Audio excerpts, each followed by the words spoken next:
pushing an idea that you have been taught. Listening skill is core to somebody who wants to take up a financial planning profession. Okay. So that's broadly the whole thing. And let us see what happens in the life of a financial planner. What all does he do? When you meet somebody, they typically have three core needs, financial needs. One is to manage and mitigate risks. Second is to focus on saving. And when I say saving, it is not about making profits. And third is a growth need. So all that you will be trained about is to identify the three different needs and address them in three different manners. And the normal mistake that most of us make is we mix the three needs and deliver products which don't necessarily reflect the needs of the customer. So understand the three needs. But the first one, risk. Second is savings. A lot of times people keep asking, is this the right time to invest? And I hear planners come and say, yes, this is the right time to invest because the market is low. When the market is 22,000, they will still come and say, this is the right time to invest because market will touch 25,000. In both the scenarios, the reason for which they are making me invest is wrong. There is nothing called an absolute low and there is nothing called an absolute high. And it's very, very funny when you watch this NDTV profits and CNBCs where experts with nice jackets like mine come and say, yeah, market is bound to have correction and it will go up the next day.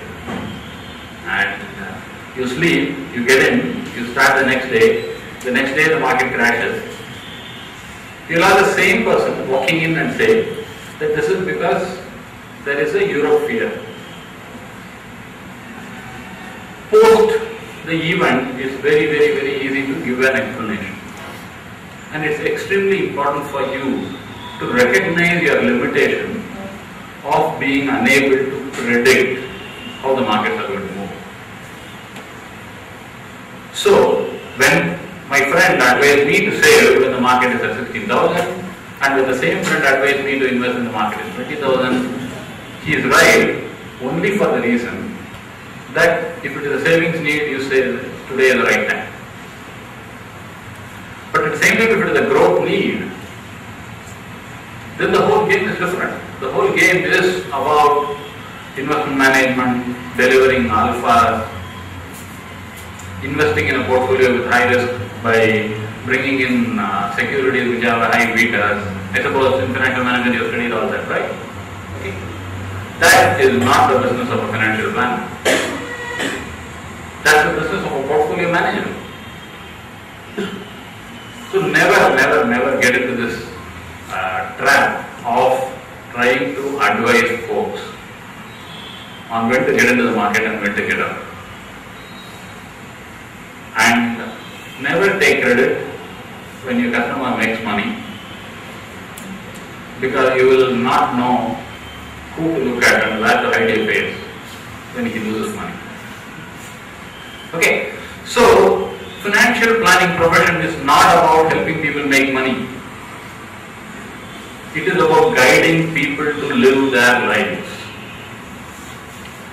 And which is exactly why I said it is like a teaching profession. It's extremely important to recognize the fact that if you take up a financial planning career, you will be able to constructively engage and influence people's lives even if they lose money. And the success of your performance as a financial planner is about your ability to look into the eyes of your customer when things go fine, when things don't go fine. You should be able to look at him into the eyes, and which is why we are going to hear subsequently about concepts like mis-sales and things like that. And it is not just about being noble, it's not just about being right, but that's the way it's going to be. Mis-sales is not going to be an easy conversation going forward. And mis-sales is a very, very costly proposition. Forget from a business perspective, from your personal perspective, because you will end up losing friends. Okay? So it's extremely important for you to look at your financial planning certification, financial planning learning as one of the most significant opportunities for you to influence the lives of people and at the same time make money. Okay?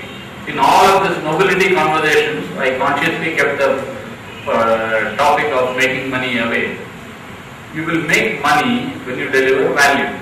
This is the basic business premise. And your profession, whatever you do, whether it is education, whether it is healthcare, whether it is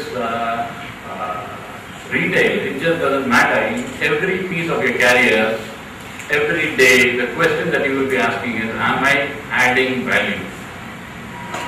This is what one of the conversations we had just before we walked in. People do a qualification and then come and say that now they won't do what they were doing and they want to do something else, primarily because they have a qualification. As long as you are not able to translate your knowledge, your capability into something that is going to deliver value to the customers, please recognize, even if your employer wants to pay you more, it is not going to be sustainable. So every day when you get up, you need to see how many lives are you changing. Okay? So that's the whole premise of what is your career thought, career ideas are going to be.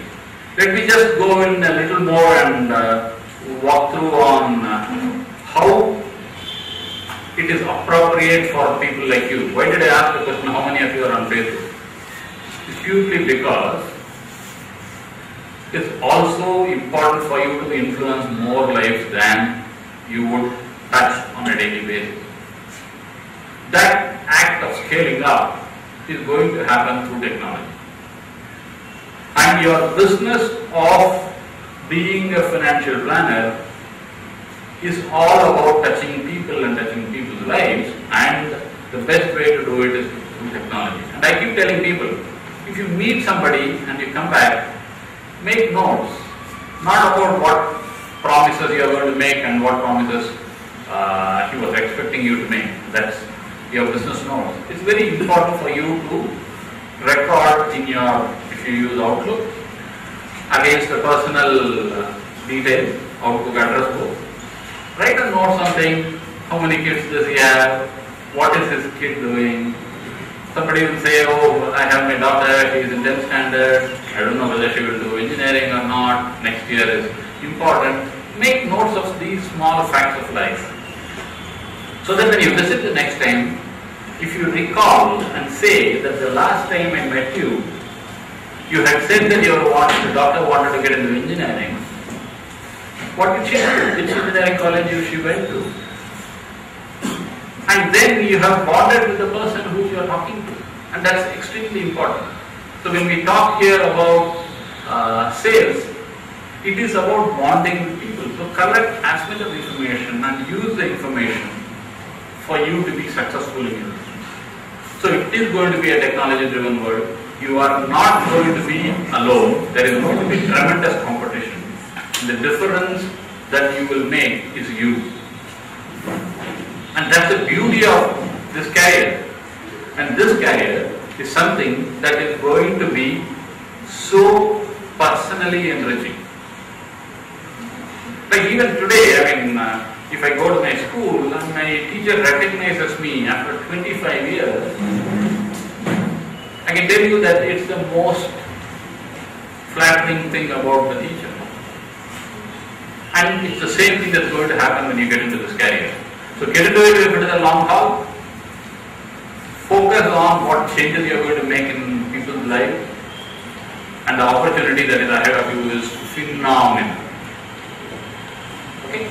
So that's broadly what I wanted to set as a context for today's deliberations. I think we have experts who are practicing financial planning, and we're going to hear from them.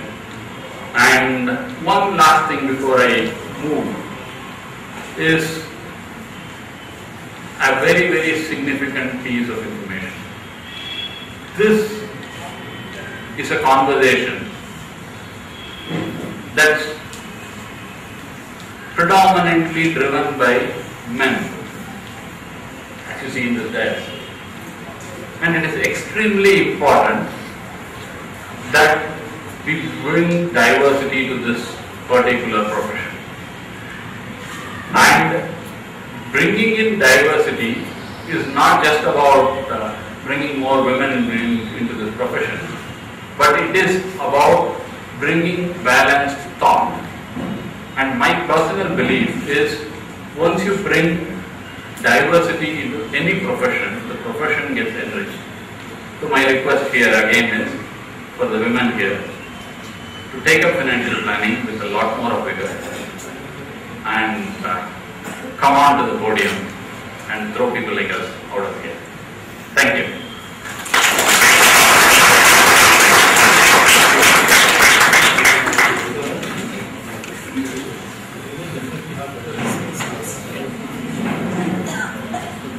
I request Suresh sir to give a great momentum to achieve this.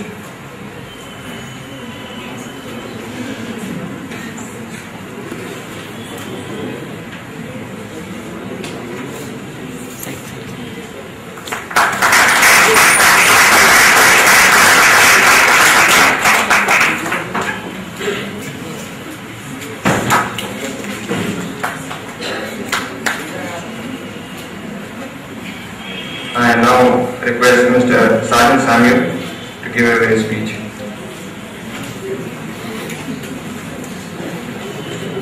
Yeah, thank you, Ravi.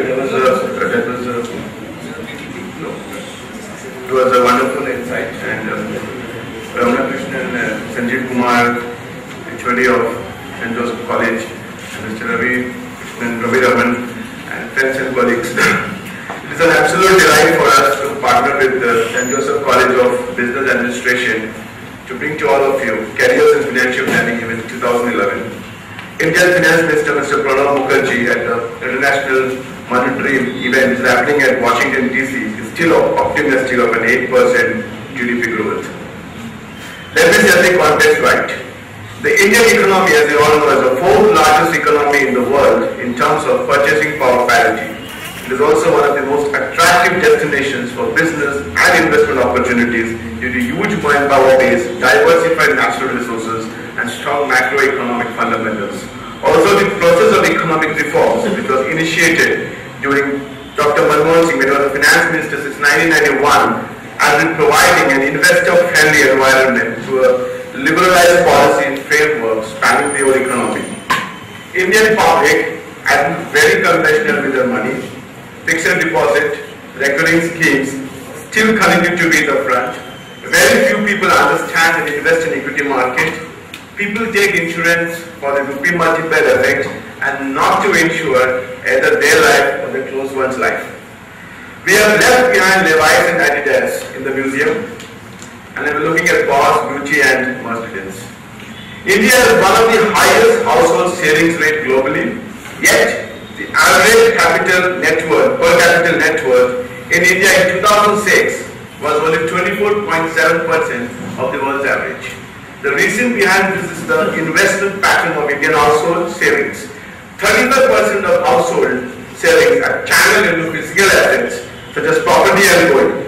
In 2010 alone, Indians have bought 963 tons of gold worth 1.73 lakh crore. As the economic trends, the development path, households' discretionary spend will rise. This might also lead to reduced savings and increased spending. This This underlines a need for change in household portfolio strategy in favor of building net worth through the acquisition of wealth-generating assets. By doing so, the reduction in savings can be more than offset by the increase in the net worth of the household, thereby creating a positive wealth effect. Time and again it has been proved that equities are the best options for wealth creation. Over the long term, they have seen the highest return among all asset classes, and even